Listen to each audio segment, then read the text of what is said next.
ESPN cricket for match day Hindi में आपका स्वागत है। मार्च का महीना आईपीएल के लिए ख़त्म हो चुका है और कुछ धमाकेदार बैटिंग के साथ ये महीना ख़त्म हो चुका है। संडे में जो डबल हेडर था, एक तरफ हैदराबाद और बेंगलोर के बीच हमने बहुत ही एक तरफा मुकाबला देखा, दूसरी तरफ चेन्नई में करीबी का मामला था। 8 रन से हारी Rajasthan royal Chennai super Kings को और सनराइजर्स हैदराबाद ने एक बहुत ही बड़ी जीत दर्ज की रॉयल चैलेंजर्स बेंगलोर के खिलाफ।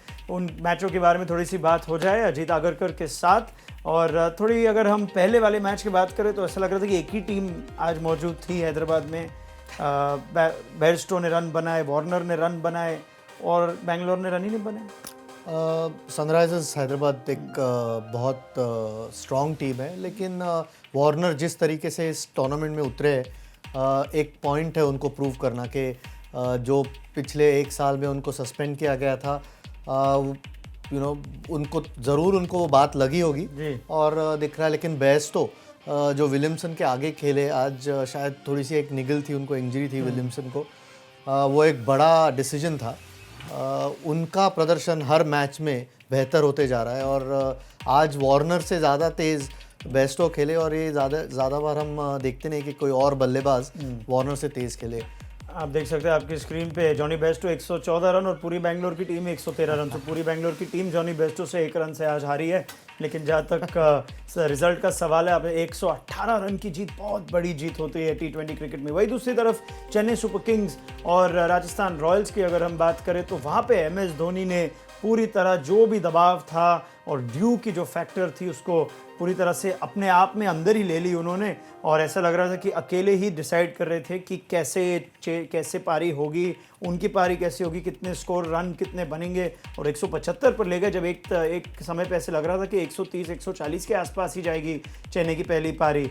और ड्वेन ब्रावो, इमरान ताहिर, इनके अनुभव काम आ गए और राजस्थान रॉयल्स को उन्होंने 8 रन से हराया। उसी के साथ पॉइंट्स टेबल पे क्या असर पड़ता है। अब चेन्नई इकलौती ऐसी टीम इस साल के आईपीएल में जो अब तक अपराजित रही हो, 3 मैच में 3 जीत और 6 पॉइंट के साथ एक तरह से चैंपियन टीम जो है चेन्नई डिफेंडिंग चैंपियंस है।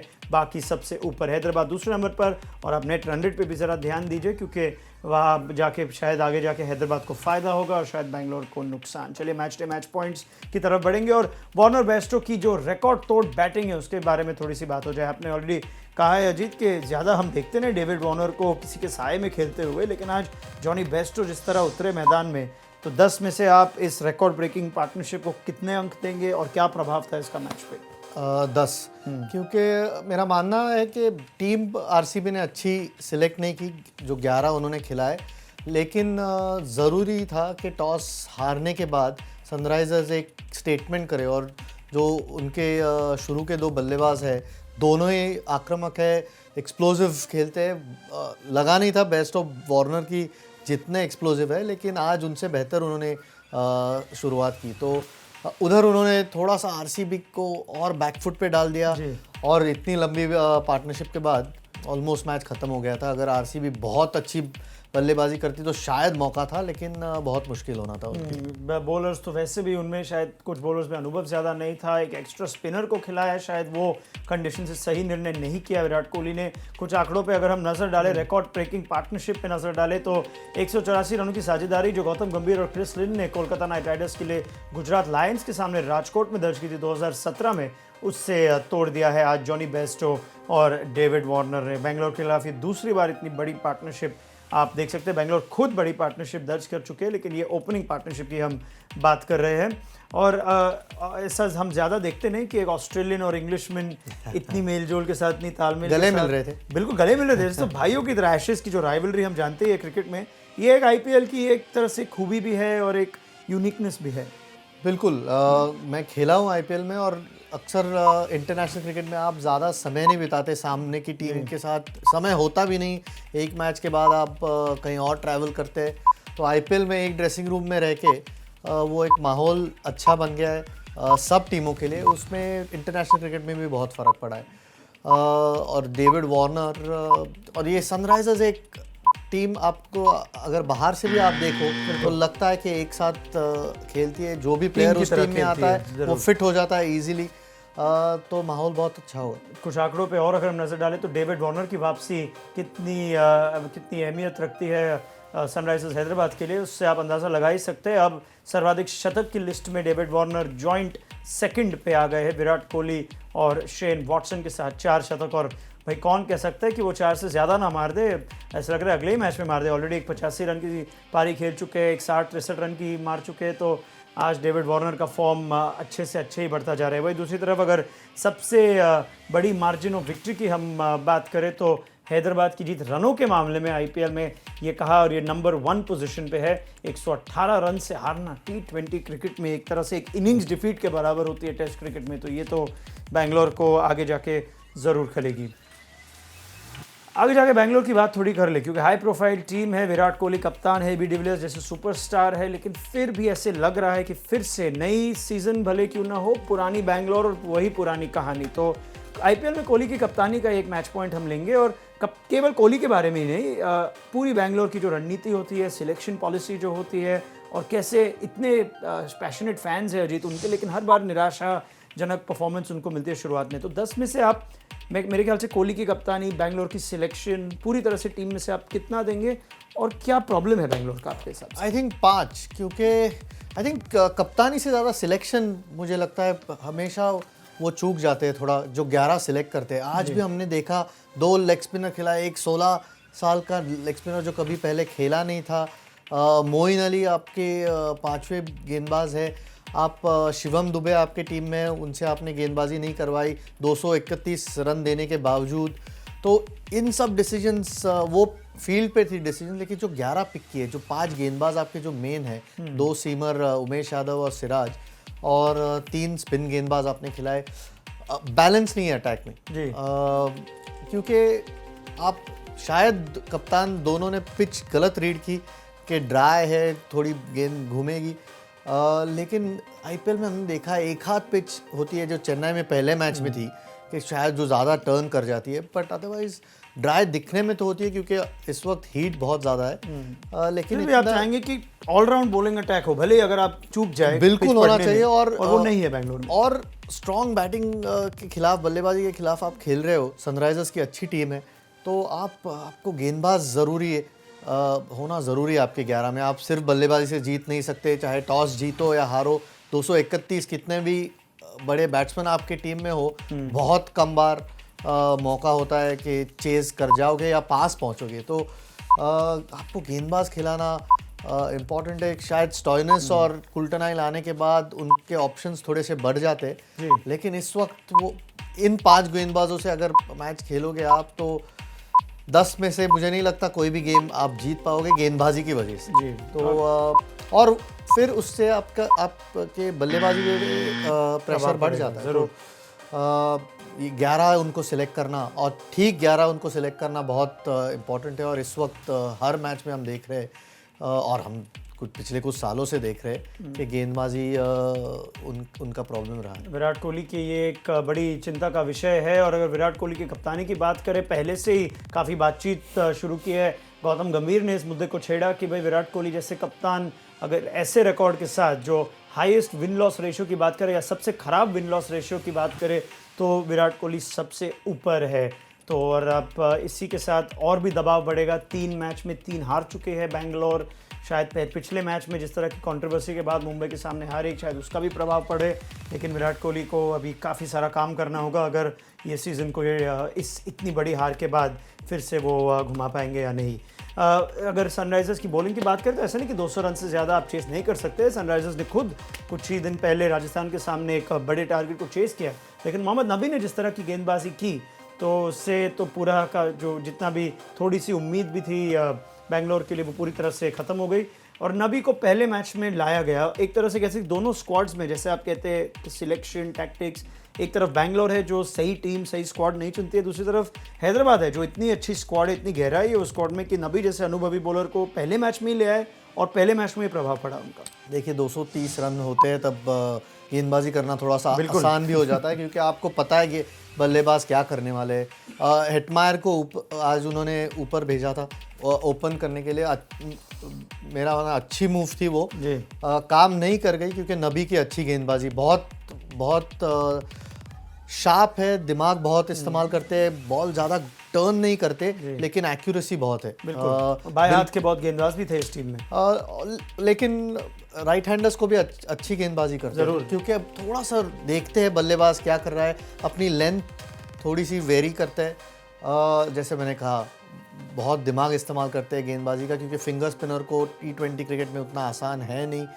और आज हमने देखा कि जब भी अब सनराइजर्स किसी प्लेयर को लाते हैं, उनकी टीम की स्ट्रेंथ कम नहीं होती। तो नबी और एक एग्जाम्पल है, और पहले ही मैच में आके ऐसा परफॉर्म करना, चाहे 230 रन हो डिफेंड करने के लिए, ज़रूर आसान हो जाता है थोड़ा, लेकिन उन्हें गेंदबाजी बहुत अच्छी की। बिल्कुल स्ट्रीट स्मार्ट क्रिकेटर माने जाते हैं मोहम्मद नबी। अफगानिस्तान के पूर्व कप्तान रह चुके हैं, वर्ल्ड कप में उनको लीड किया 2015 में। अब कप्तानी नहीं करते, लेकिन दुनिया भर में T20 क्रिकेट ज़रूर खेल लेते।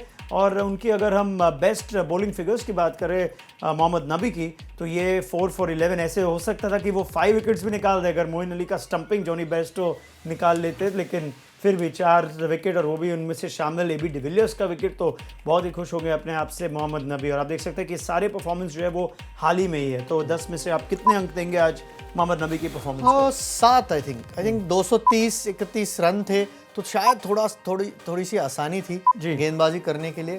फिर भी आप AB डिविलियर्स या विराट कोहली जैसे बल्लेबाजों के खिलाफ गेंदबाजी कर रहे हो।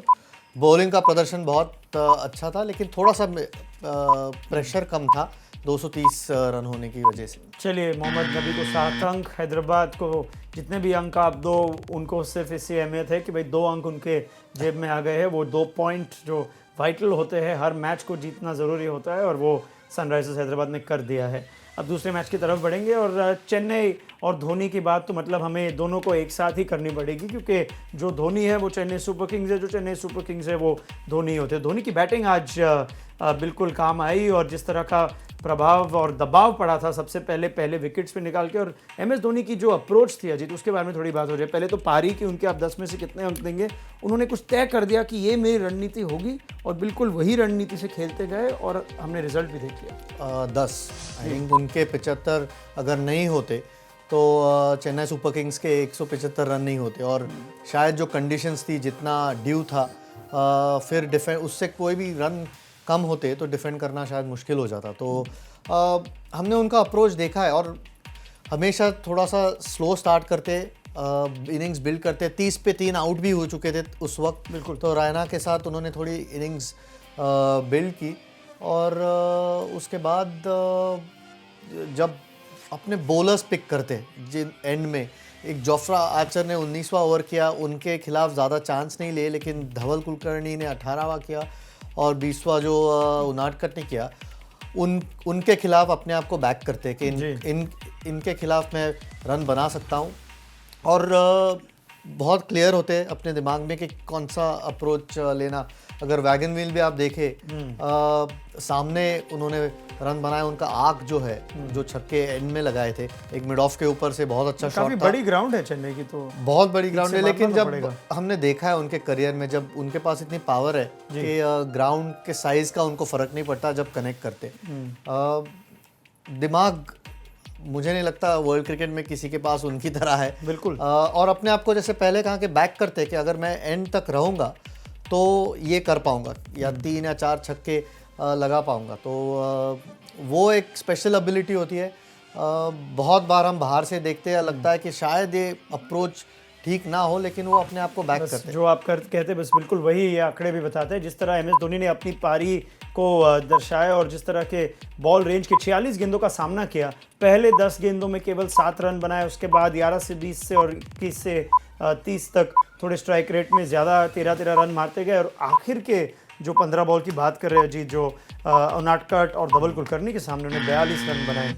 तो ऐसे लगता है कि MS धोनी अब भी समझ सकते हैं कि उनकी क्या भूमिका है, वो क्या कर पाते हैं, और बखूबी निभा पाते हैं वो भूमिका। बिल्कुल, आई थिंक हमने देखा है, अभी ये करियर बहुत लंबा रहा है, जिसमें उन्होंने बहुत गेम्स भारत और चेन्नई सुपर किंग्स को जिताया इस सिचुएशन में। आज और शायद कंडीशंस थोड़ी सी आसान थी, लेकिन क्योंकि वो नॉट आउट थे एंड में, वो ये कर पाए कि ड्यू की वजह से गेंदबाजी करना थोड़ा मुश्किल था, लेकिन फिर भी जो उन्होंने वापस करके दिया, एक बार लग रहा था कि शायद 140-50 से ज़्यादा नहीं होंगे जी। बट वो एबिलिटी है उनके पास। और वही शायद रिपीट कर रहा हूँ, लेकिन वही कहते हैं कि शायद मैं एंड तक अगर रहूँगा तो मौका ज़रूर मिलेगा कि मैं ये रन बना पाऊँगा। तो स्पेशल एबिलिटी होती है बिल्कुल। किसी को अपने आप को बैक करने की, और वो उनके पास है। जो 60 रन उन्होंने आखिरी के 3 ओवर में लगाए, तो अगर वही उसको अकेले हम ले ले तो ऐसा लगे कि दोनों टीमों में अंतर वही था, क्योंकि राजस्थान की पारी भली उनकी भी पारी टॉप ऑर्डर जो है वो चूक गए, लेकिन एक समय था जब 3 ओवर में उनको भी 44 रन चाहिए थे। तो ऐसा नहीं कि जो CSK नहीं कर पाए वो राजस्थान कर पाए। हो सकता था कि बेन स्टोक्स और जोफ्रा आर्चर इसको चेस करें, लेकिन चेन्नई की बॉलिंग की अगर हम बात करें तो किस तरह उन्होंने आखिरकार इस टोटल को डिफेंड किया, क्यों लग रहा था, हमने देखा कि बहुत मुश्किल था बॉलर्स के लिए। हर ओवर के बाद अंपायर्स नया बॉल ढूंढ रहे थे, टॉवल्स के साथ जो ड्यू का इफेक्ट था। तो चेन्नई की ओवरऑल बॉलिंग, दीपक चहर नए गेंदबाज थे, इमरान ताहिर बीच में और ड्वेन ब्रावो आखिरी के ओवर में, आप 10 में से आप कितने अंक देंगे और क्या फ़र्क था उनकी गेंदबाजी में और राजस्थान की गेंदबाजी में जब ड्यू इतनी बड़ी फैक्टर थी आज के मैच में? I think 10। शायद परफॉर्मेंस सारे गेंदबाजों की उतनी अच्छी नहीं थी, बट कंडीशंस बहुत मुश्किल थे और मुश्किल होते गए पहले इनिंग से। जब राजस्थान ने गेंदबाजी की तभी भी ड्यू था, लेकिन और ख़राब ही होते गया शाम को। और शुरू में विकेटें मिली तो शायद थोड़ा सा दबाव बना पाए राजस्थान पे पहले 10 या 12 ओवर में, बट हमेशा पता था कि इस विकेट पे और इन कंडीशंस में अगर 2 बैट्समैन सेट हो गए तो रन बना सकते हैं। ताहिर गीली गेंद से गेंदबाजी करना बहुत मुश्किल है, वो भी लेग स्पिनर को। सबसे अच्छे गेंदबाज थे उनके। और जब आपको पता है, आपने देखा है पहली इनिंग में कि कंडीशन मुश्किल है, तब आके करना और भी मुश्किल होता है। और उनके गेंदबाज जो सिंपल चीज़ें करते हैं, MS धोनी का एडवाइस आज थोड़े से अपसेट लग रहे थे। आप ताहिर के आंकड़े देखे, अभी लेग स्पिनर को गीली गेंद से इतनी अच्छी गेंदबाजी करना बहुत। और उस समय एक साझेदारी चल रही थी राजस्थान की, राहुल त्रिपाठी और स्टीव स्मिथ की 61 रन की साझेदारी थी, तो उस समय बहुत बड़ा प्रभाव पड़ा पारी पे इमरान ताहिर की गेंदबाजी। बिल्कुल, क्योंकि 2 शार्दुल ठाकुर या इवन ब्रावो, उनके पहले ओवर में उनके रन गए। सैंटनर की आज गेंदबाजी हुई नहीं ठीक, जडेजा को रन गए, तो दबाव ज़रूर था। तो ऐसा स्पेल किसी का होना बहुत ज़रूरी था। तो इसकी विकेटें तो ली, लेकिन चेन्नई को गेम में रखा और वो रन रेट ऊपर होते गया, जो आखिर में राजस्थान के लिए मुश्किल हुआ। और डालते 4 ओवर ही है, लेकिन जितना भागते हैं सेलिब्रेशन में, और एक आध कैच भी उन्होंने लिया, तो अब भी 40 वर्ष की उम्र में भी वो एंथुजियाज्म और जज्बा अभी भी मौजूद है। थोड़ा ज़्यादा ही है शायद, होना भी चाहिए। और नहीं, आई थिंक उनका सेलिब्रेशन हमेशा ही ऐसे रहा है जी। अब देखा है बाकी कोई फील्डर्स उनको चेज नहीं करता, उन्हें भागने देते हैं, और जब रुकते हैं तब उधर जाके सेलिब्रेट करते हैं। चलिए, आज तो पूरी चेपॉकी स्टेडियम उनके साथ, अगर मैं उनका इरादा अगर हम माने तो मौका दिया जाए तो ज़रूर भागेंगे उनके साथ। तो इसी के साथ आज का ये शो भी समाप्त हुआ। बहुत बहुत धन्यवाद अजीत आगरकर हमारे साथ जुड़ने के लिए। आगे भी जाके अजीत से ज़रूर बातचीत होगी IPL में। जहाँ तक रविवार की कहानी है, डबल हेडर की कहानी है, जहाँ विराट कोहली के लिए ये एक निराशाजनक दिन था, वही MS धोनी के लिए ये दिन बहुत ही यादगार था। हम फिर से ज़रूर IPL मैचों के बारे में पूरी बातचीत करेंगे ESPN cricket info match day Hindi पर।